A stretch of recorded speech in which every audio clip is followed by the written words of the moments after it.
पिछली कड़ियों में हम चर्चा कर चुके हैं कि जब अकबर राजपूताना के हिंदू राज्यों को अपने अधीन कर रहा था, उसी दौरान वह उत्तर भारत के अन्य हिंदू राजाओं पर भी अभियान कर रहा था। ईस्वी 1564 में कड़ा के सूबेदार आसफ खां ने गोंडवाना राज्य के विरुद्ध अभियान किया। कुछ इतिहासकारों ने आसफ खां को कड़ा का, कुछ ने कर्रा का, कुछ ने गढ़ा का तथा कुछ लेखकों ने गढ़ा रतनगढ़ का सूबेदार लिखा है। गोंडवाना का प्राचीन हिंदू राज्य आधुनिक मध्य प्रदेश के उत्तरी भाग में स्थित था।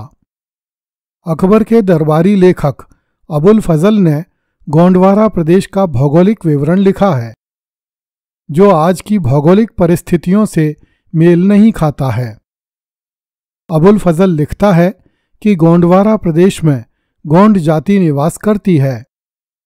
ये लोग प्राय जंगलों में रहते हैं तथा आनंद करते हैं। ये निम्न जाति के लोग हैं, इसलिए भारत के लोग उनसे घृणा करते हैं तथा उन्हें सभ्यता एवं धर्म के क्षेत्र से बाहर समझते हैं।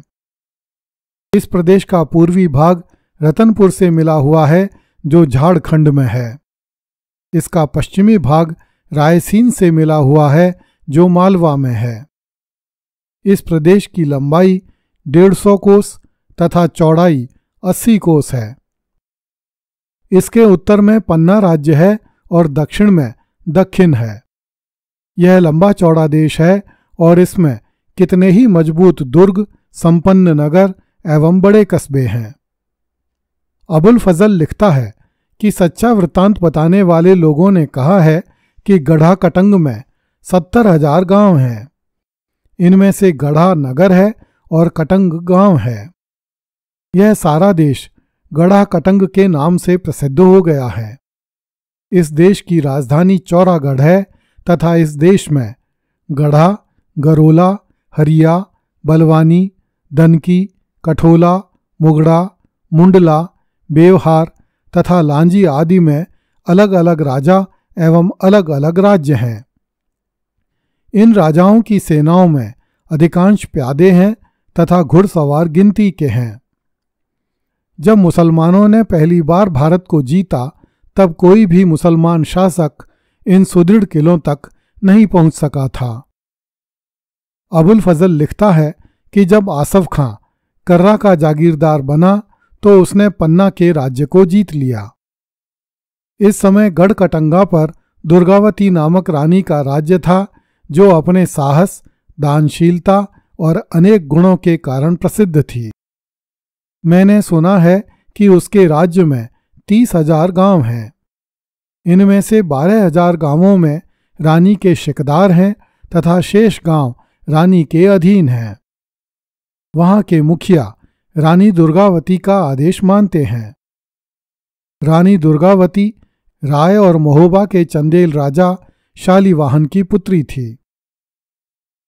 अबुल फजल ने लिखा है कि राजा शालीवाहन की स्थिति अच्छी नहीं थी, इसलिए उसने विवश होकर अकुलीन कुल के धनवान राजा दलपत के साथ अपनी पुत्री का विवाह कर दिया था।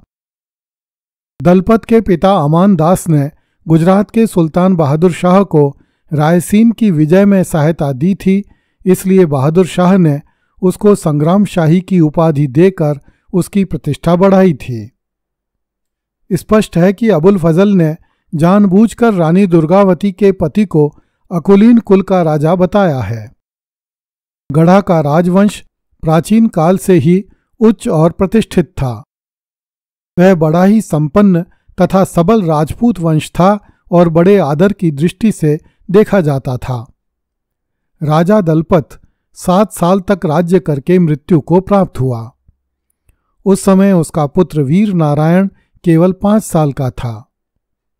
मुल्ला अब्दुल कादिर बदायूनी ने अपनी पुस्तक मुंतखब उत तवारीख में लिखा है कि इस राज्य में 70,000 गांव थे, जिसकी राजधानी चौरागढ़ थी।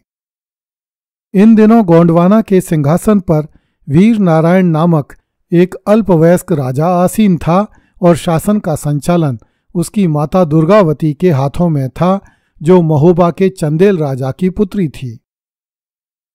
रानी दुर्गावती न केवल रूप लावण्य में वरन वीरता तथा साहस में भी अद्वितीय थी। वह युद्ध कला में प्रवीण थी तथा बंदूक एवं बाण चलाने में दक्ष थी। रानी दुर्गावती के बारे में कहा जाता था कि यदि वह सुन लेती थी कि कोई शेर दिखाई दिया है तो उसका शिकार किए बिना पानी नहीं पीती थी। उसने अपने पड़ोसी राज्यों को युद्धों में कई बार परास्त करके अपने राज्य की रक्षा की थी। उसे गढ़ाकटंग पर राज्य करते हुए 16 साल हो गए थे। अकबर के राज्य की सीमा गोंडवाना राज्य की सीमा से मिल गई थी, इसलिए गोंडवाना राज्य का मुगल साम्राज्य से संघर्ष होना अनिवार्य हो गया। गढ़ा अथवा गढ़ा रतनगढ़ का मुगल सूबेदार आसफ खां गोंडवाना की संपत्ति लूटने के लिए लालायित रहता था। उसने इस संपत्ति के बारे में कई किस्से सुन रखे थे। मुल्ला अब्दुल कादिर बदायूनी ने लिखा है कि रानी दुर्गावती अपने 20,000 घुड़सवार एवं पैदल सैनिकों तथा 700 बलवान हाथियों को लेकर मजबूती से जंग लड़ी। दोनों ओर से मजबूत व्यक्तियों ने पूरे संघर्ष एवं क्षमता की पूर्ण सीमा तक युद्ध करते हुए प्राण त्याग दिए। मुल्ला अब्दुल कादिर बदायूनी से ठीक उलट अबुल फजल लिखता है कि बादशाह के आदेश से आसफ खां ने 10,000 घुड़सवार और बड़ी संख्या में पैदल सैनिक लेकर गढ़ाकटंग के राज्य पर हमला बोल दिया। जब दुर्गावती के सैनिकों को पता लगा कि आसफ खां विशाल सेना लेकर आया है, तब दुर्गावती के सैनिक अपने परिवारों को संभालने के लिए रानी को छोड़कर भाग गए और केवल 500 सैनिक रानी दुर्गावती के पास रह गए। रानी के मंत्री आधार ने रानी को सलाह दी कि वह आसफ खां से युद्ध न करे। इस पर रानी ने जवाब दिया कि मैं वर्षों से इस देश पर राज्य कर रही हूं, मैं भागने का विचार कैसे कर सकती हूं। अब कीर्ति के साथ जीवित रहने से तो कीर्ति के साथ मर जाना अच्छा है। रानी ने अपने सेनापतियों एवं योद्धाओं के समक्ष प्रस्ताव रखा कि रात में ही आसफ खां की सेना पर हमला बोला जाए, क्योंकि दिन के उजाले में वह अपनी तोपों के कारण अजेय हो जाएगा। रानी के सेनापतियों में रानी जैसा उत्साह नहीं था, इसलिए उन्होंने रात में हमला बोलने का समर्थन नहीं किया। अगले दिन आसफ खां ने रानी की सेना को घेर लिया। दुर्गावती के पुत्र वीर नारायण ने 3 बार मुगलों को पीछे धकेला, परंतु दुर्भाग्यवश राजा वीर नारायण घायल हो गया और उसे रानी दुर्गावती के आदेश से रण क्षेत्र से हटाकर सुरक्षित स्थान पर ले जाया गया। रानी दुर्गावती अपने कुछ 100 स्वामी भक्त सैनिकों के साथ मैदान में डटी रही और निर्भय होकर शत्रुओं का संहार करती रही। सहसा रानी की दाहिनी कनपटी में एक तीर आकर लगा। रानी ने तीर निकालकर फेंका, किंतु उसकी नोक कनपटी में ही रह गई। इतने में दूसरा तीर रानी के गले में आ घुसा। रानी ने उसे भी बाहर निकाल फेंका, किंतु रानी को मूर्छा आने लगी। अब रानी को शत्रु के हाथों में पड़ने से बचने की कोई आशा न रही। इस पर रानी ने अपने मंत्री आधार को अपना वध करने का आदेश दिया, जो इस समय रानी के हाथी पर महावत की जगह बैठा था। आधार को अपनी स्वामिनी पर तलवार चलाने का साहस नहीं हुआ और उसने कहा कि मैं इस हाथी को रणक्षेत्र से बाहर ले चलता हूं। इस पर रानी दुर्गावती ने यह कहकर स्वयं अपनी कटार अपने सीने में भोंक ली कि मैं युद्ध क्षेत्र से कैसे भाग सकती हूं। इसके बाद आसफ खां ने राजा वीर नारायण को चौरागढ़ के दुर्ग में जा घेरा। चौरागढ़ के हिंदू सैनिकों ने साका किया और हिंदू ललनाओं ने जौहर का आयोजन किया। चौरागढ़ पर आसफ खां का अधिकार हो गया तथा रानी दुर्गावती का कोष भी आसफ खां के हाथ लग गया। रानी दुर्गावती तथा उसकी शौर्य गाथा भारत के इतिहास में अमर हो गई। आज भी रानी दुर्गावती के महल वीरान अवस्था में मौजूद हैं। आज से 5 साल पहले मैंने इन महलों को अपनी आंखों से देखा था। भारत के इस पहाड़ी प्रदेश में औरतें भी हाथों में हथियार लेकर युद्ध किया करती थीं।